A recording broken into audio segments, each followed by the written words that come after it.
Hello and welcome to the next video in this series showing you how to use EyeCommander. In this video, I'm going to show you how to calibrate EyeCommander so that it can detect your or your client's blinks. The first thing you're going to want to do is pause any output from EyeCommander. This will just mean that it's not going to try and output to any other software during calibration. It will still make a noise every time it detects a blink, so that you can use that as an indicator of a blink detection. So in the default setting, there are 3 sliders which will help you calibrate the blink detection. The first slider is the blink threshold. This is the distance in which your eyes have to travel before the blink is detected. The higher the blink threshold, the further your eyes have to travel, and the lower the blink threshold, the more sensitive it is to blinks. The blink length is the length of time your eyes must be below this threshold. So in this case, it is 500 milliseconds. If you go lower, there is a chance that you will detect involuntary blinks. So we recommend setting this 500 milliseconds and above. The last slider here is the throttle time. This is the time in which blinks can be detected. So in this case, a blink can only be detected every 1000 milliseconds. So here's an example of me using this blink setup. So if I close my eyes for 500 milliseconds, you will hear a click.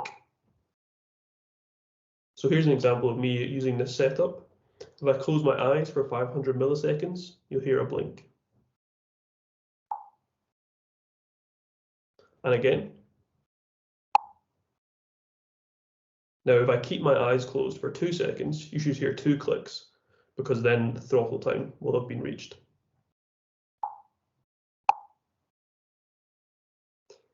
So that is the first and the default setting. There are other blink detection modes.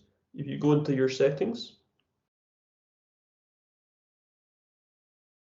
and in the blink area, you can see there are 3 modes. The default is hold blink, which you've just seen. The next one is basic. You can see in this mode, there are only 2 sliders. The throttle time, this is the same as before. The blink depth, this is the amount of distance your eyes have to travel before a blink is detected. In this mode, as soon as your eyes go over the threshold, a blink is detected. This can be easy to pick up in involuntary blinks, but works better if a user can't hold a blink. Again, you just slide this up and it will become less sensitive. And slide it down and you can see it becomes very sensitive. You can adjust this to your client's needs. The third and final setting is speed.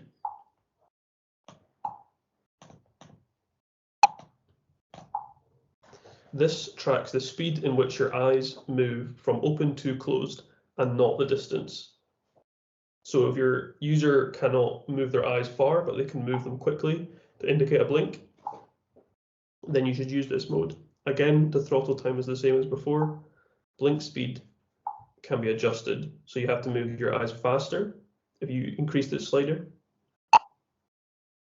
And if you go really slow, if you go really low, then any movement at pretty much any speed will be detected as a blink.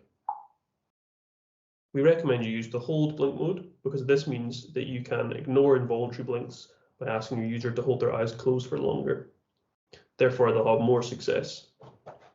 Now, if you close down the window and you open up EyeCommander again, your calibration settings will have been saved. Thanks for watching this video showing you how to calibrate EyeCommander.